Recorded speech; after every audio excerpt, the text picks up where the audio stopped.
Sir William Cash. Mr. Chairman, we want the bill to succeed. We want it to work, and we want to do what our voters want. But at present, it does not.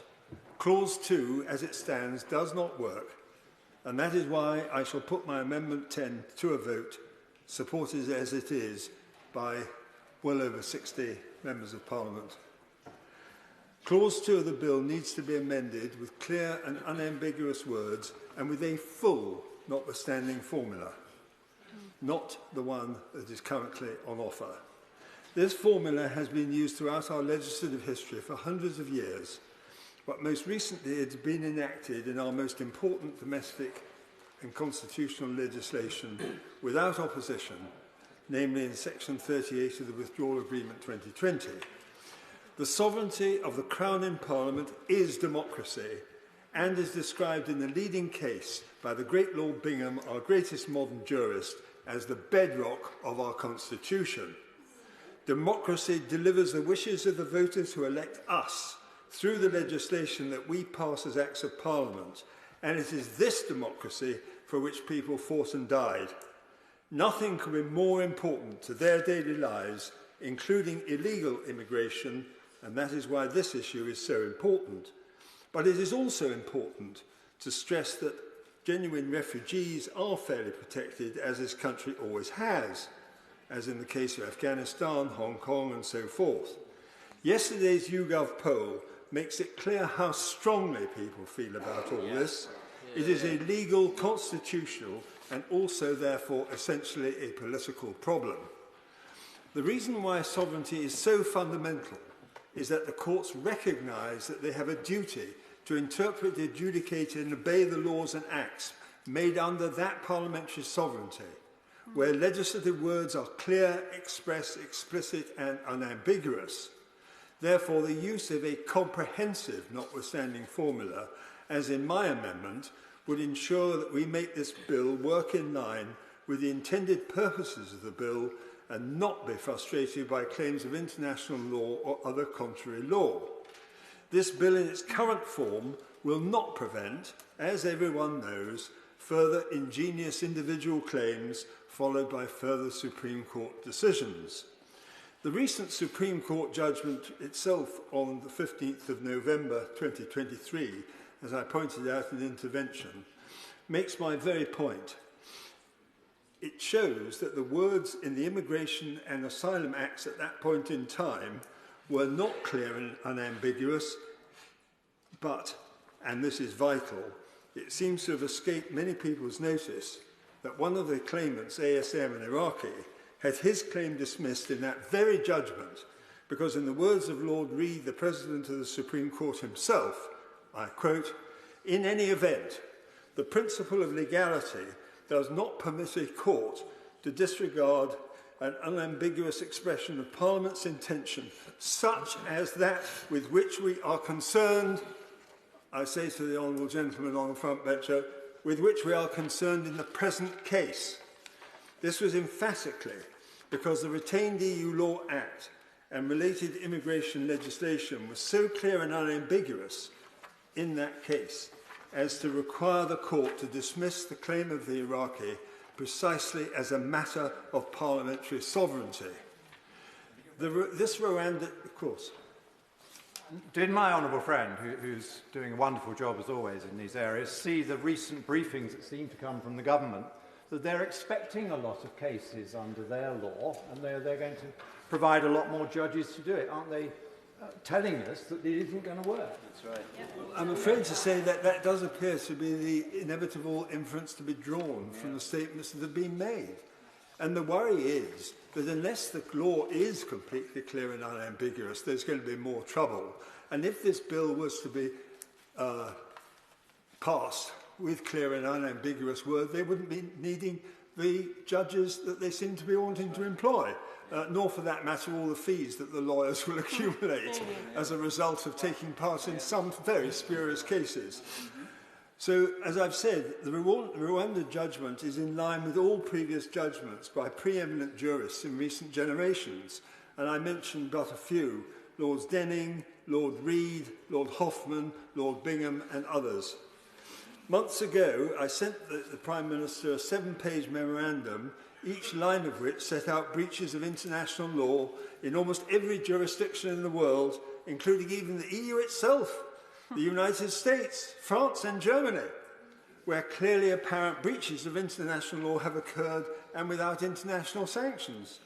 As to the Vienna Convention, what really matters is whether the internal domestic law is of fundamental importance in the national interest. And this illegal immigration law manifestly is. We have in the UK a dualist system of law where the sovereignty of Parliament is fundamental to our rule of law and cannot be trumped by international law, by the opinions or conventions of the government legal service, or, speaking as a former Shadow Attorney General, if this be the case, even by an Attorney General. We have a dualistic approach to these matters, in which domestic law and international law are seen as independent of one another. And in the recent Miller 1 judgment, at paragraph 57, it states, our dualist system is a necessary corollary of parliamentary sovereignty. It exists to protect Parliament, not ministers. Furthermore, as Lord Hoffman made so clear in R versus Lyons in 2002, the courts will have regard to the words of the statute, not the treaty. This is because we have no written constitution defining the internal status of international law within the United Kingdom. As Lord Bingham has said, international law is, quote, complementary to the national laws of individual states and in no way antagonistic to them. Close quote. International law is not supranational, unlike European law. British courts cannot deem a statute unconstitutional. Under our constitution, it's the King in Parliament who legislates and not His Majesty's government. I thought they'd learned that in the Civil War in the 1640s. And the court does not require to have regard to functions of government when interpreting the law. A statute, even one arising from an international treaty, will always prevail over a rule of international law. Lord Hoffman, in the case of R versus Lyons, 2002, stated, and I will quote what he says, I can't improve on it. It is firmly established that international treaties do not form part of English law and that English courts have no jurisdiction to interpret or apply them. It is not the treaty but the statute that forms part of English law, and English courts will not, unless the statute expressly so provides, be bound to give effect to interpretations of the treaty by an international court, even though the United Kingdom is bound by international law to do so. The sovereign legislator in the United Kingdom is Parliament. If Parliament has plainly laid down the law, it is the duty of the courts to apply it, whether that would involve the Crown in breach of an international treaty or not. Nothing could be clearer. In Bradley and Ewing's authoritative book, Constitutional and Administrative Law, it is clearly stated that the legislative supremacy of Parliament is not limited by international law. The courts may not hold an act void on the ground that it contravenes general principles of international law.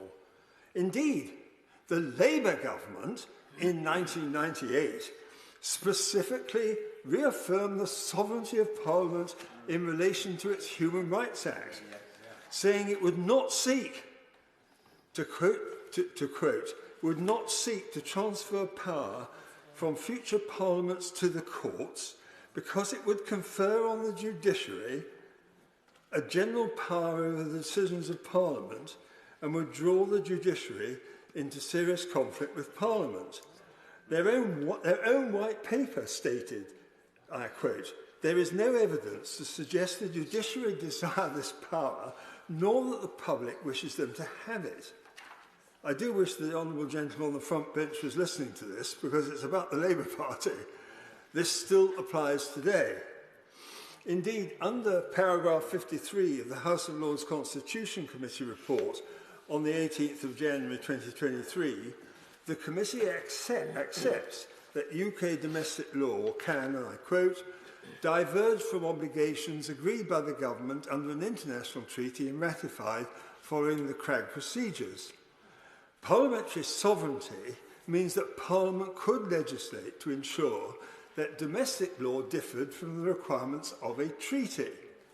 And in paragraph 54 they state, Parliament, having enacted legislation that is not compliant with UK's international obligations, the courts are bound to apply that law. And further in paragraph 58 they go on to say, parliamentary sovereignty, and I quote, means that Parliament can legislate contrary to the UK's obligations under international law. So there we have it. And I should add that many members of that committee, like Lord Faulkner of Thoroton, are certainly not Conservatives nor Brexiteers. So there we are, we're all agreed. So in our unique unwritten constitution, our sovereignty patently prevails over international law, which is, I say by way of contrast, for example, with that of Germany. And what happens there? Article 25 of their written constitution, which I've taken from an established work on public international law, states as follows. These are the words of the very constitution in Germany. The general rules of public international law are an integral part of federal law. They shall take precedence over the laws and shall directly create rights and duties for the inhabitants of the federal territory. Similar provisions, for example, apply under the Dutch Constitution, Articles 65 and 66. So what does this tell us? That there is a dualist system and that some countries take a view which is different from ours. We just happen to be on the right side of the fence. Similar provisions may be applied by specialist international lawyers, and they may seek to make out that international law in this country prevails over clearly explicit words in acts of Parliament and parliamentary sovereignty. But there is no House of Lords or Supreme Court case which supports this proposition. I give way. Very much enjoying his speech as always, and he gave the example of Germany, but even for obvious historical reasons, they've imported principles of international law into their own domestic constitutional law. For example, the German Supreme Court, the Federal Constitutional Court, still reserves its right to be the final arbiter whether, for example, European Union law is incompatible with the German Basic Law. Well, I'm extremely glad that my right honourable friend has made that point, because actually I had the disobliging necessity to read some of the Supreme Court judgments from Germany, and believe me, sometimes they run to nearly 1,000 pages for the very simple reason that they're struggling to find something which will support the German people as compared to some of the rules of law which are applied more generally from on an international footing, which causes them so much trouble. So, as I've said, the European Union, and the point my honourable friend just made makes my point for me, is itself in a complete mess on this issue of illegal migration, and we are well out of it. It still has the Charter of Fundamental Rights, which we excluded in our withdrawal agreements, and legal changes to its immigration law, all of which will require hotly contested constitutional changes and referenda in its member states. They're going to be bedevilled by referenda, by constitutional change. I fear they will not succeed. Very many are up in arms about compulsory quotas and fines for non-compliance being imposed upon them under the new Asylum Pact, Immigration and Asylum Pact, and which was passed by a majority vote. And it's noteworthy that recently the French government defied rulings of the Supreme Court regarding the deportation of an Uzbek national, but cannot apparently trace him as ordered by their own Supreme Court. By reference to the barracking I'm receiving at the moment, I'd simply point out the relevance of this is that we're talking about our constitution, which can solve the problem, and theirs, which cannot. I certainly will.